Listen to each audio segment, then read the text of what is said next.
Hello again, and welcome to the You and I Today show, a show that aims to bring out the best of what humanity has to offer, and it's hosted by two lifelong friends, Ryan and Kelvin.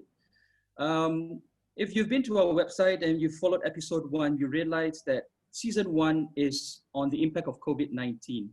But what we're doing today is a little bit different. We want to take a pause and an interlude from that season to talk a little bit on something that's very pertinent, the issue of mental health. And here to provide a little bit more elaboration on what we're talking about today is my partner in crime, Ryan. And Ryan, just go ahead and give us a little bit a sneak peek as to what we'll be discussing today before we introduce our guests. Sure, thanks, Kelvin. I think mental health, at least to a layperson like me, means 1,000 different things. It can be just, it can mean things that it actually doesn't technically mean. It can be just well-being, mindfulness, a whole bunch of things. And it's so broad, and they may be, as a result of this episode, we may realize that we need to do a series as opposed to just one episode. But I think for today's episode, the laser focus I think we'd like to bring is focusing really on three demographics. One is, three demographics relating to a particular problem, and that is the problem being, feeling of hopelessness, abandonment, loneliness, that you have nowhere to turn to, regardless of the problem you're having, whether it's financial, marital relationships, whatever it may be, that you feel that you are stuck and there's no one and nowhere to go. But that problem being applied to three groups. Group number one, people who know they're in that position but don't know what to do. Mm-hmm. Number two is people who don't know they're in that position and potentially as a result of shows like this realize they are in that position and don't know what to do. And the third, I think, are the people who really can help group 1 and 2, which is friends and loved ones and acquaintances of those two groups who are probably a bit more alert to what's happening. Thanks, Ryan. That's absolutely right. So without further ado, let me introduce our guest to the show. We have two very lovely ladies on the show today. We have Puvessha Jegathisan, who is a clinical psychologist, and Juanita Megan, who has a bachelor's in psychology and is currently pursuing a master's in clinical psychology as well. So, Puvessha, maybe you want to kick us off and tell us a little bit more about yourself and what you're passionate about? Yeah, sure. So, as you said, I'm a clinical psychologist. I work at International Medical University. I practice as a clinician and lecture as well. I also run a private clinic. Before this, I used to work with refugees and asylum seekers in Malaysia, so treating mental health conditions that they experience. When you talk about my passion, is definitely to elevate the level of understanding that we have on mental health, because I think most of us don't really understand what mental health is. We immediately think of the worst, or we either brush it off and don't give it as much importance as we would to a physical health problem. My niche area is to treat individuals with trauma. So people who are diagnosed with post-traumatic stress disorder. So looking at them and how to improve their living conditions and how they can manage themselves better. Juanita, just tell us a little bit more about yourself and what you're passionate about, and what brings you to this show. Hi, I'm Juanita. Thank you so much for inviting me on the show. It's such a great opportunity. Psychology graduate. I'm extremely passionate about clinical psychology, community psychology, and forensic psychology. And I'm also particularly passionate about spreading awareness on suicide prevention, and depression awareness among youths and young adults, because as you can see in the statistics, usually the people who have suicidal ideations come from around the age group of 15 to 20, and that is quite alarming. So I am passionate about talking to young people. And my goal is to also inspire Malaysians to view mental illness just as they would a physical illness. So there's a lot of stigma going on here, and that actually prevents a lot of people from gaining the help that they need. So yes, my passion is mainly in clinical psychology, and also to bring down the stigma. And I also believe that with the right support system and the right resources, anybody can overcome an illness or poor mental health. Yes. Thanks, Juanita. I think that is very important, right? The part where you mentioned to view mental illness just like any physical illness. But before we go into the specifics of that and the details, right? Maybe we should set the foundation and for the rest of the show. Maybe Puvessha or Juanita, you just help us understand a little bit more about the definition of mental illness versus that of mental health. Mental health is just as your physical health. Like physical health is the state of your body, and mental health is the state of your mind, your emotions, your feelings, and your thoughts, right? So being mentally healthy can actually enable a person to have a satisfactory life, a life that they can actually enjoy. They can overcome challenges, they can bounce back from failures. So that is a person with a good mental health. And whereas there's poor mental health may result in feeling unhappy, difficulty thinking clearly, or feeling overwhelmed and stressed out. So that indicates poor mental health. That is mental health. What is the difference in mental illness? Mental illness is something that affects a person's ability to function for long periods of time to a point where they feel like they cannot control it. It gets too overwhelming and they need that support to come in. So that is a mental illness. And mental illness is not the same as just feeling sad, feeling unhappy, feeling stressed about a bad day at work. It is usually people with mental illness feel distressed regularly, and they may feel like they're out of control. So I think the easiest way to understand this is the control. When it's over, when it crosses the line of control and you need that extra help, that is an illness. Like, how will someone cross that threshold? Is a particular someone more predisposed to a lower threshold of mental illness or mental health versus someone else who is more resilient towards it? So basically, if you were to understand mental health, it's like a spectrum. It starts from someone who functions really well, and then and goes all the way down to someone who can't function at all. It's a spectrum. We can't say that a person either has this or doesn't have this. Sometimes they are traveling towards a particular disorder. Now, when you speak about control and talk about when they need that extra help, is when they feel that they're no longer able to carry out their day-to-day activities anymore. And when you ask what triggers mental health condition, there is a lot of factors. Again, it's not as easy as a physical health disorder. With a physical health disorder, you could do a blood test, you could go for an MRI or PET scan and say, oh, look, the heart's not functioning, the spine's a bit off. It's easier. With the mind, it's so complex that we cannot pinpoint that easily.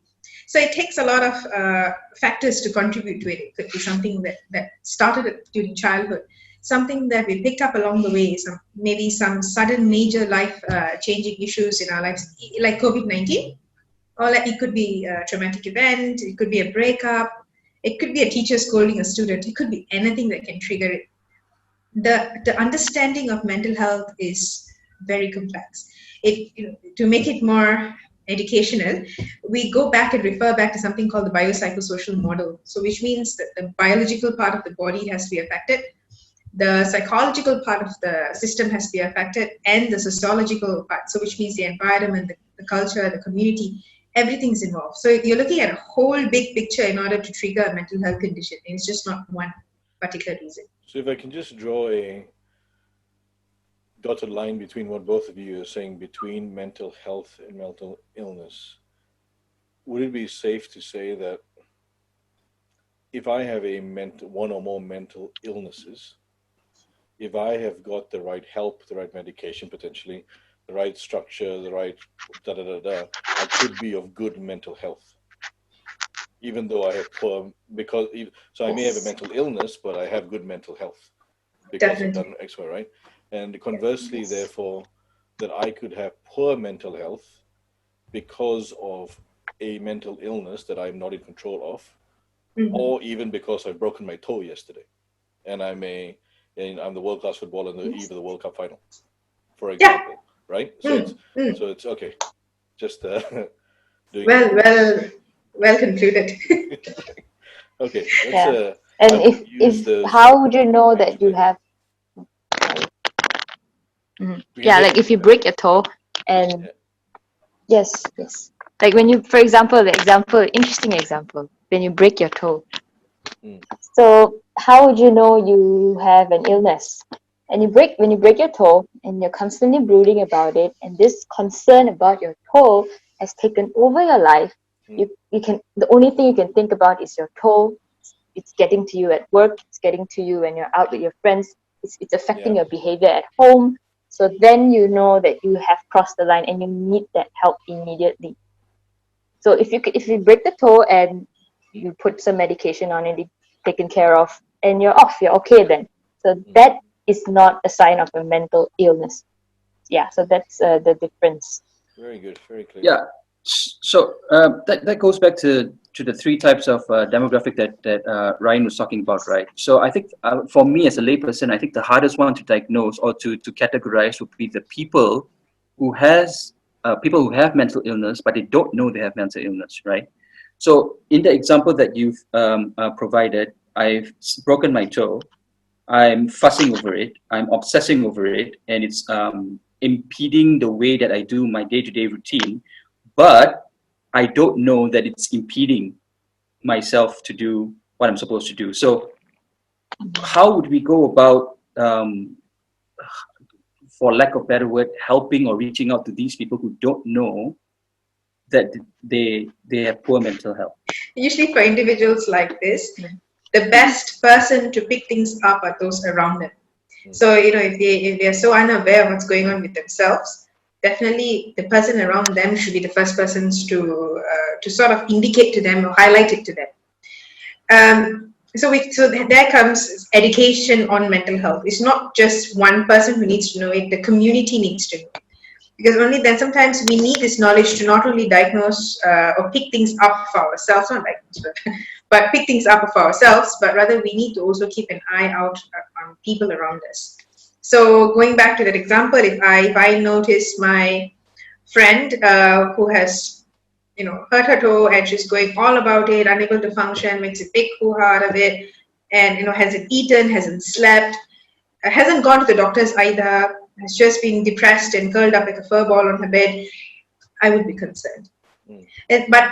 But the way society comes by is usually through, by saying something sarcastic or by making ridiculous comments like, "It's only your toe, what are you doing on bed? Get up and get out and do something about it."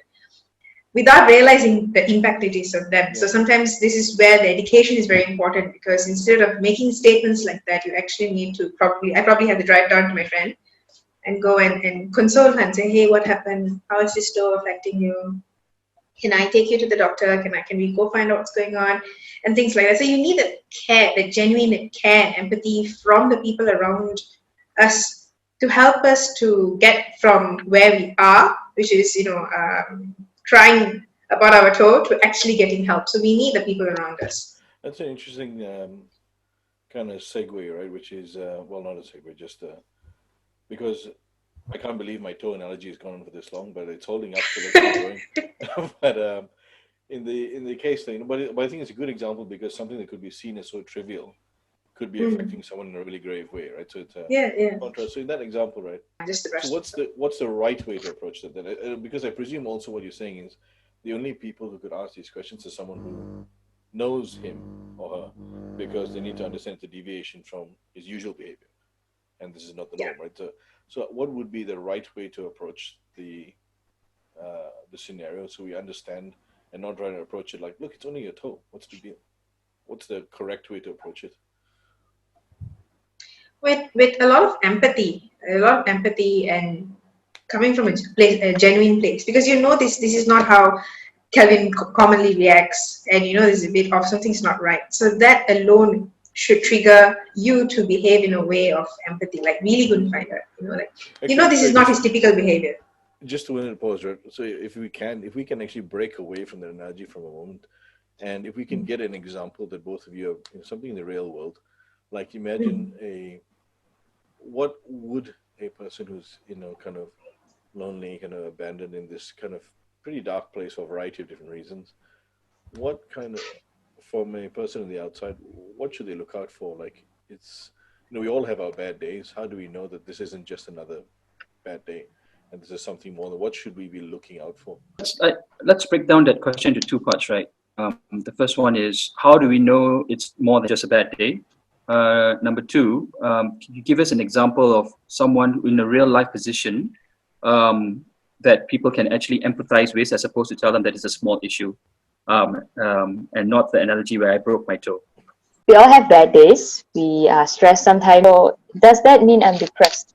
There is a lot of observing to do. For example, when your friend, maybe they eat too much or eat too less, right? Or if they're losing interest in the things that they used to enjoy. If they enjoy doing something, they enjoy going out with you, and they just keep cancelling plans with you for some period of time. So that is one warning sign. And they prefer being alone for excessive amounts of time, or they feel, they complain of physical pains, unexplainable physical pains, for example. And if they're often angry or irritable, they're less optimistic, and especially one of the most serious ones, if they start joking about ending their life, or if they're saying things like, I wish I didn't exist. So these are warning signs that as friends and family, we have to look out for. And of course, if this person is, for example, a teenager, teenagers usually, they like staying in their room, they like isolating themselves, and you would learn a pattern. If you're close to this person, you would know that normally how long would they be like this. All right, so if it comes out of the normal, you observe abnormal situations, like, oh, he's not in the room usually for this long. Yeah, so you might want to check on him. You might want to ask him, are you doing okay?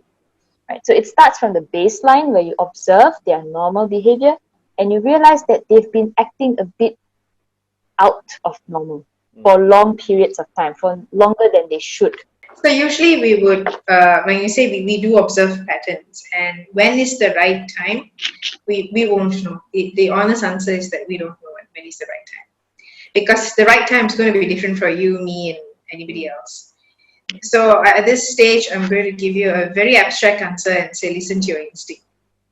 Because you know this person, right? Yep. So if this person's a bit off today, but you still feel like you need to check in, there's no harm in checking in. And when you asked about checking in, then it's more like, hey, how are you doing?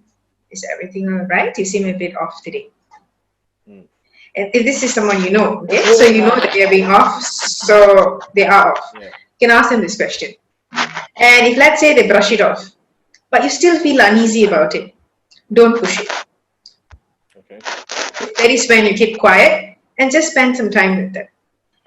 If they want to sulk in silence, let them sulk in silence, but you just hang around there because your presence is all that is necessary or needed at that point of time for that person. If that person doesn't, and you're sitting in silence, okay? And next day comes by, so after a while you leave, of course, you're not expected to stay all night, but if you leave and the next day you realize the same pattern. Again, if you want to check in, but maybe this time you don't want to sit around, it's fine. Third day comes in, you check in. Eventually, at one point, they will open up because they know that you're not giving up on them. Most individuals who are dealing with things like this, we always feel that we are either being troublesome to another person. We don't want to put our burden onto another person, or we don't want to talk about it, basically. But there will come a time where they realize that you are there. Despite them not saying anything, you are still there. And your presence, even though in silence, is all that is needed. Can I just ask on that topic, on that subject, right? So is it the general to assume that if you keep on persisting in checking in on somebody, you realize that, hey, it's out of their normal behavior to do things, they would then respond? Because I'm trying to put myself in a position where I'm someone who is depressed. I don't want to meet the world. I just want to sleep, right?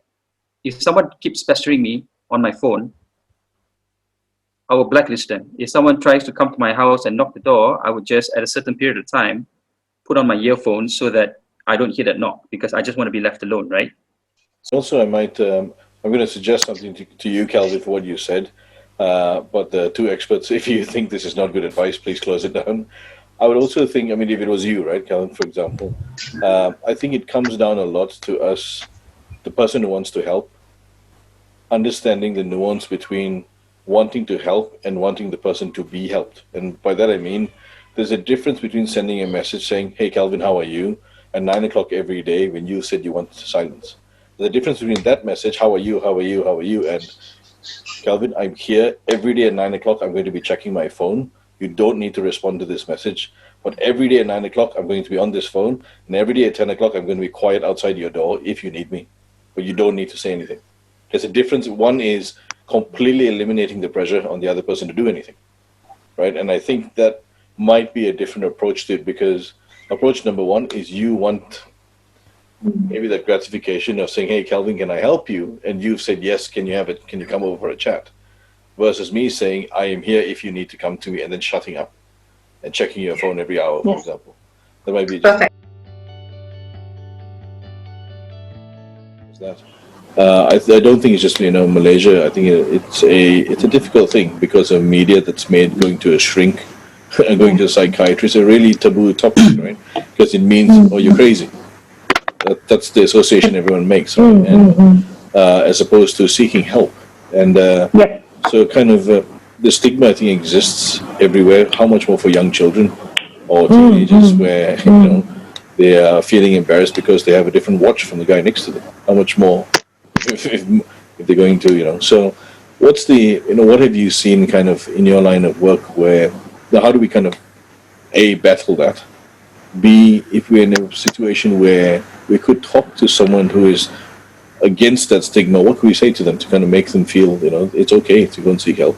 So the thing about seeking help is that it's never too late unless someone ends their life. But at any stage, at any point of time, if they feel the need to just get a certain clarification of what's going on, if they realize that in their own day-to-day life, if something's not right or something's off, if they pick it up, of course, if they're aware of it, it's not wrong to just go and get an opinion. We do that with our physical health issues. We feel a little dizzy, we feel a little aches and pains, our chest goes through a little palpitation and we get so scared. We're like, oh my God, am I having a heart attack? My breathing's not right, and we go and get ECG done and which got BP and all that. And we are so open to doing these things, why not do the same for our mental health? And what is everyone worried about going to a psychiatrist? Are they worried about taking a cocktail of medications? If that's your worry, talk about it to your psychiatrist. Tell him or her that you don't want to take all this medication. If you want meds that will probably do the best, then explain, become well learned about what the condition is and what medications are about. Ask your psychiatrist. You're paying them for it anyway. Seeing a psychologist, a clinical psychologist, again, what's the worst thing that can happen? You learn a bit about what you're going through, or someone else knows. So let's say you come and see me, I know, but all our records are kept confidential. We are not allowed to talk about it. We can't even mention your name, age, where you work, nothing, or else we get sued. So why would we even talk about it then? The last thing I want to do is get myself sued. So I don't want to talk. So Puvessha, on that point, what is stopping people who are within that demographic, to come forward to seek help? If all these are already the foundations within the fraternity, that information and everything will be kept confidential. What is stopping? What is the type of stigma that these people need to overcome to actually come forward to seek help? I think what we discussed earlier, fear of being labeled as crazy. And first of all, what is normal? My normal is completely different from your normal. This is a term just loosely used. And I think that is something that those of us in the psychology field, we hate people who use the word crazy. Yeah. And we go crazy trying to correct that term crazy. Yeah. So and, it has a lot to do with fear. Yeah. And Juanita, just what is the actual, it's a very, very basic question, but I've never managed to understand it. What is the difference between a psychologist and a psychiatrist? And not just in terms of what they do. As a person who's going through one or more of these issues, how do I know which of the two I should seek out? Okay, so a psychologist, let me explain with what we're trained in. So psychology, we learn about, there's a theoretical part and a practical area. So the theoretical parts, we mainly learn about psychotherapy. We learn psychotherapy is, in other words, simpler terms, talk therapy. There are many kinds of psychotherapy that we can use to actually treat clinical disorders and also day-to-day issues. Okay, so psychology is very vast, it's very open. It's not for crazy people alone. It's for anyone going through from the most serious issues to day-to-day issues. So that is psychology. Just on And that note, from a Monica, practical way, we learn. if you don't mind, could you give me an example of a serious or a psychological issue? You said it's a range. Do you mean something like I am feeling sad, or is it something like I have a headache, or what is a typical issue of which I would go to a psychologist for, or an example issue? Okay. For example, stress management. Okay. Let's say you have high levels of stress and you're struggling to cope with work, with daily life routines because of this stress. So when you visit a psychologist, what a psychologist will have you do is to understand your problem first. And then there are many ways of doing this. I'm giving you an example. So for example, we will understand the problem and then we would set a goal where, it's called a therapy goal or the goal that you would like to reach. And then we'll work slowly, gradually towards that according to the client's pace. Okay. According to their pace, we will go on their pace. It could be a simple stress problem, but it could take someone months or years to get over it. So I would say psychology is also a very long-term kind of a treatment approach as compared to psychiatry. Psychiatry, of course, there's medication. They are medical doctors who major in psychiatry. That means they have an MBBS first, and then they major in psychiatry. And yes, they also do psychotherapy. They also do talk therapy. They also do long-term therapy. So that's where the overlap comes. I think the most clear-cut difference between a psychologist and a psychiatrist is that a psychiatrist is a medical doctor who's licensed to give out medications, and a psychologist is not. They're not allowed to give medications. Their treatment approaches is usually talk therapy, psychotherapy. But both of them, psychology and psychiatry, they do pretty much the same thing. So I just want to follow up just very quickly before we go to the next topic here. So how generally do we actually, for people who seek help, do they go to a psychologist first before further treatment from psychiatrist? Actually, it doesn't matter whether you go to a psychiatrist first or a clinical psychologist first. Go to whichever one that you feel comfortable with. If you're scared of medication, you don't want to start, because there's this common stigma that psychiatrists will give you a cocktail of medication, so you don't want to start on any because then you'll get addicted to it and all that. Then don't go and see them. Go to a clinical psychologist. We don't prescribe any medications, you're safer in that sense.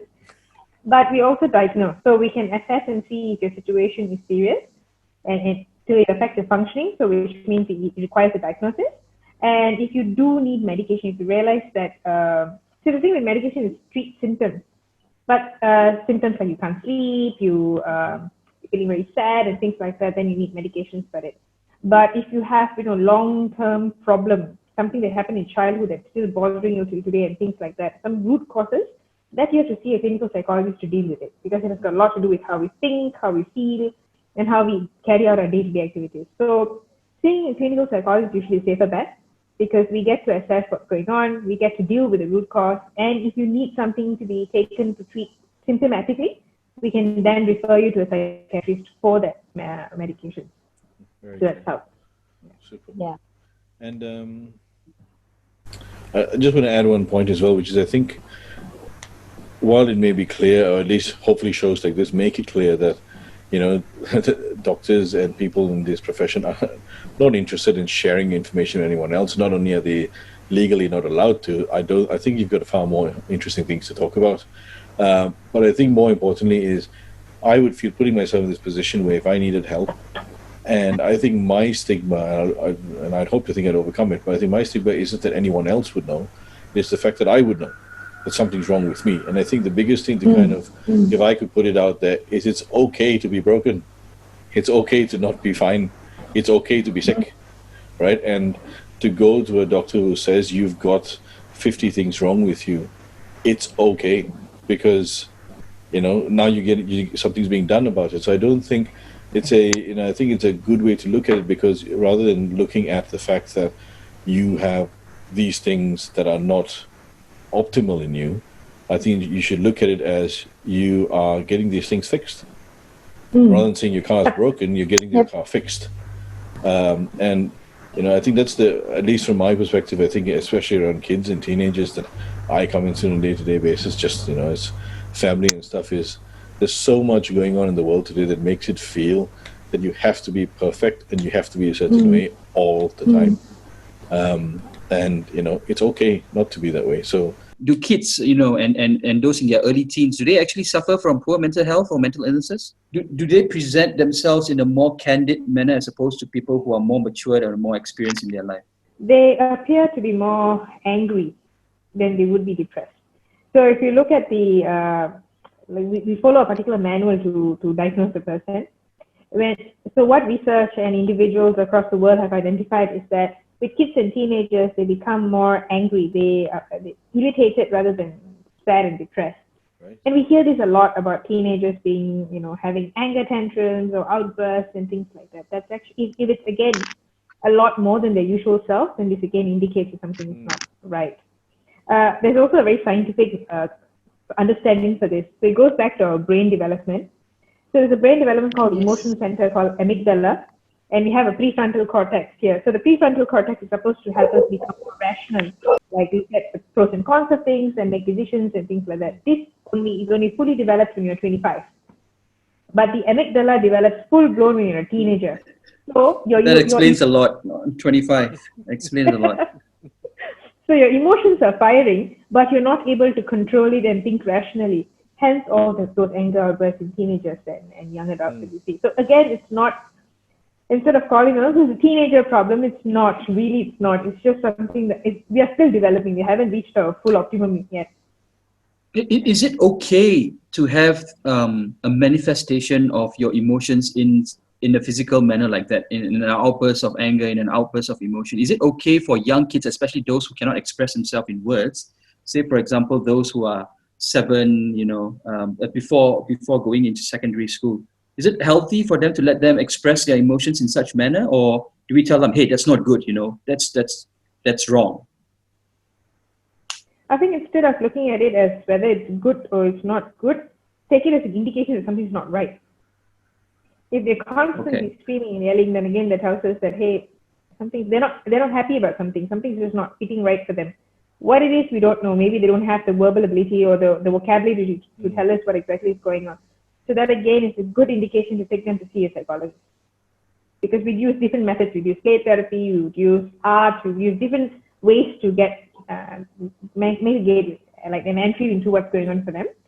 And also they sometimes with kids and teenagers, they like talking to an outsider. They don't like talking to their own parents. It's usually a love-hate relationship that they have with parents. So again, speaking to an outsider, we tend to become friends with our friends and still within the context of therapy, but they would be very open to us, surprisingly.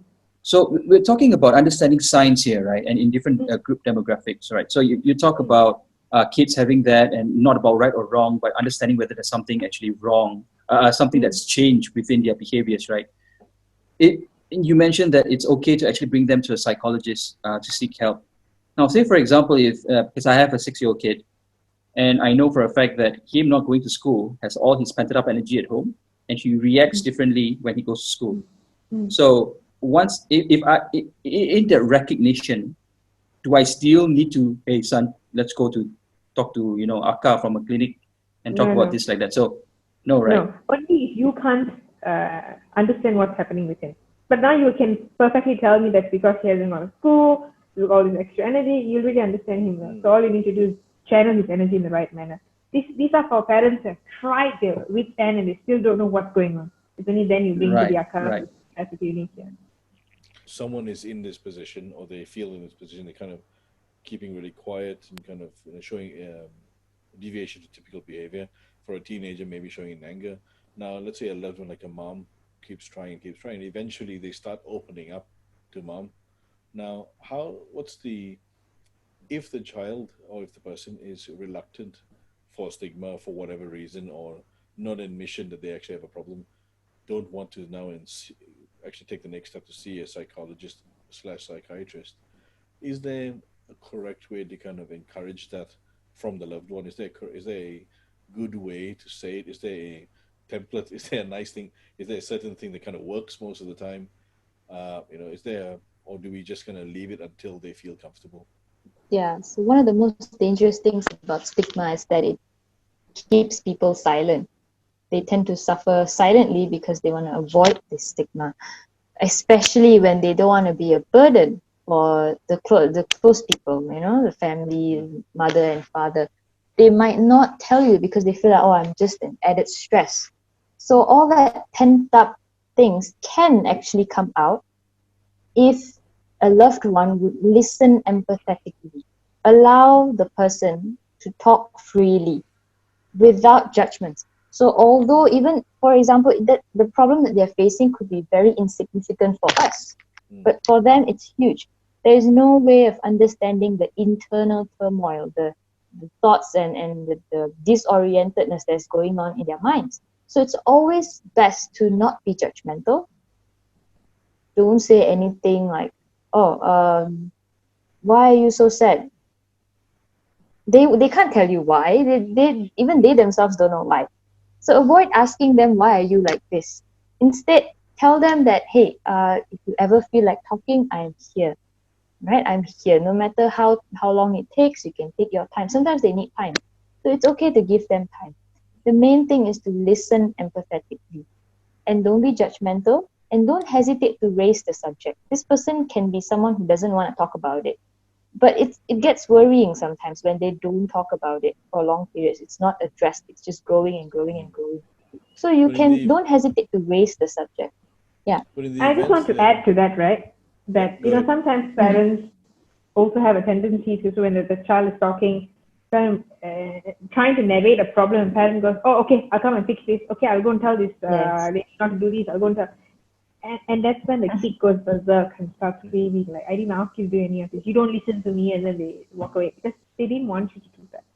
So it's good to direct it back to them and ask them, what can I do to help you? Don't jump to the conclusion that, oh, that's what I'm supposed to do, because that's what the typical parents would try to fix. Let me go fix it. But the thing is not about fixing it, but it's about empowering them to face or deal with whatever is going on. And to add on, when Juanita said you need to sometimes broach the subject or talk about it, we need to first model that at home. So if you're having a rough day at work as parents, it's okay to tell your kids at the dinner table, oh, mom and dad had a bad day at work today. So, I don't really feel that great. Do you think I could have a hug, or could we eat ice cream together? I think I'll probably feel better. Make it, normalize it. It's normal. It's okay if you're stressed. You're not a superhero. I'm not a superhero. It's okay to be stressed. Normalize it. Yeah. That's fantastic advice. Just one more kind of follow on to what you were saying. In the event that, the loved one has been empathetic, has been listening, and there's more conversation, the person's opening up more and more and more. And now the listener, so I'm just going to use mom, just an example, right? She's heard enough that she goes, okay, there's an issue here. It's outside my area of expertise. He's opening up to me. I can't do anything. This person, I think this is time to see a psychologist, for example.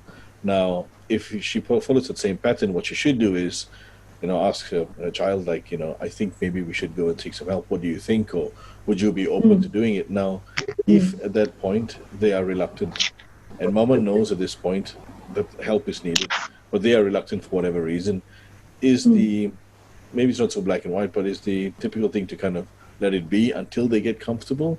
Or is there a point of a bit of hard love, tough love, and you got to say certain things to say, no, you need this help? So usually what we would recommend or advise, because we get calls from parents saying that I noticed this in my kid, but I can't get him or her to get to the clinic. What can I do? Right. So usually we'll tell parents to say that, normalize it a little bit and say that, can we try talking about your issue to somebody else? Like, I've heard about it. I know you're struggling. Do you think we'd be? Yes. Can we? And usually it's the parent who says, let me talk. You follow. You don't really have to say anything. Let me try. You don't like it, you tell me. We can leave. So, and I also carry that same sort of manner. Mm. I would usually spend a few minutes to make friends with my clients. I'd say things like, look, I'm not here to punish you or penalize you for anything. I just want to hear what's been going on. And if there are things that you don't want me to tell your mom, I won't say, unless, of course, you're at harm to yourself, others, and because you're a minor, we need to tell mom. But if those things are not serious enough to tell mom, and you don't want because you're embarrassed about certain things, then we don't really have to tell her, but we can discuss about it first. So sort of make friends with my clients, and that usually helps. But from a parent's point of view, it's just to bring your kid to clinic and in the fact where they all as a family want to find help, not say you have a problem, you go get help. What if somebody or the individual is not fortunate enough to have family members to care for them, who doesn't have close friends surrounding them? What then are their options when they are in this position but is not able to reach out for help, and they don't have anybody to tell them, hey, go and get help? But are they aware that something's not right? Well, there are two groups to these people, right? The people that are aware and don't want to get help, and the people who are not aware and therefore cannot get help. But these two people, these two individual groups of people do not have the care and love of the friends or family members around them. What can these people do? I think Juanita has made a list of certain organizations that people can reach out to. Yeah. Essentially, it is good to at least have one person that you trust in your life. It could be a friend, it could be a relative. It's good to have just one person. Okay, but yes, there are people without anybody, and that is where they need to make that step to reach out to the helplines and other resources that are actually available for them. Yes, especially during the COVID-19 situation, KKM, or the Ministry of Health, has actually opened up a lot of helplines that you could just call and talk to, especially for people who are going through stress due to losing of jobs, and they're all cooped up in the family. There could be a lot of conflicts going on, and sometimes you just want to talk to someone who doesn't have any idea about you or your life. All right, that is that one group of people who would prefer to reach out. And also, like we're talking about right now, the people who don't have anyone that they can trust or open up to. Yes, KKM has opened 2 different lines, in fact. 2 separate lines, and in collaboration with Mercy Malaysia, it's also a mental health organization, and DG. Yeah. And not only KKM, there's also the Ministry of Women, Family and Community Development. They have also opened up lines and even face-to-face counseling sessions. If you email them, you could actually schedule one for yourself. And WOA, Women's Aid Organization, for women who are facing abuse or anything, stress with kids, stress related to relationships. Yes, Women's Aid Organization, AWAM, is also a women organization as well, women welfare organization. And for children, we have the Buddy Bear Helpline. Yeah, that is also a new initiative. And if you are a student, you could reach out to your university counselors. They are free, actually. It comes with your tuition fee. Yeah, and many people don't know this, that you can, if let's say you're breaking down and you're consider like an emergency, it's an emotional emergency, you can actually walk into the emergency unit of government hospitals. You can just walk in and tell them, I need a psychiatrist now, and they will immediately take you to one. We'll definitely also share kind of international numbers for these. There are huge numbers of these things. Yes. But I'm going to be a bit bold and say this, although maybe in some cases I shouldn't. If we are truly trying to put out a message out there that mental health is health, if you are stuck and you've got absolutely nowhere to call, and you've got no number to call the freaking police, call the emergency services, because if you are at that point where it's between your life and something else, call someone. And if the only number, remember, is the emergency number, call them, because they will know what to do, right? Yes, it is probably not appropriate because there are 15 other numbers you should call, but at that point, but at least they can. At the point when you have a problem, the last thing on earth you should be working out is which phone number to call, right? You just call the correct. So we'll put these numbers up.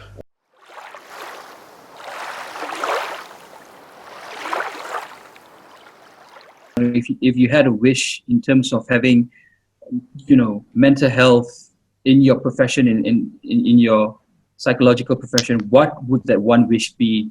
What would you want to see? You both get. I would want individuals to accept who you are. We are all not perfect. We all have our ups and downs. At some point, all of us, I think I can strongly say that all of us would have at least felt extreme sadness or depression at some point in our life. And that's all right. It's okay to be not okay. We as professionals completely understand that. So please come and see us without stigma. We'll help you as much as we can.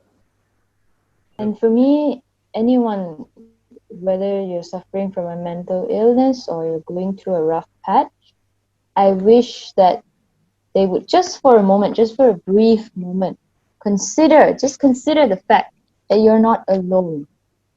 There are a lot of people going through similar things, and there are a lot of people who would go out of their way to reach out and to help you. And that takes that one step to call or to talk to someone.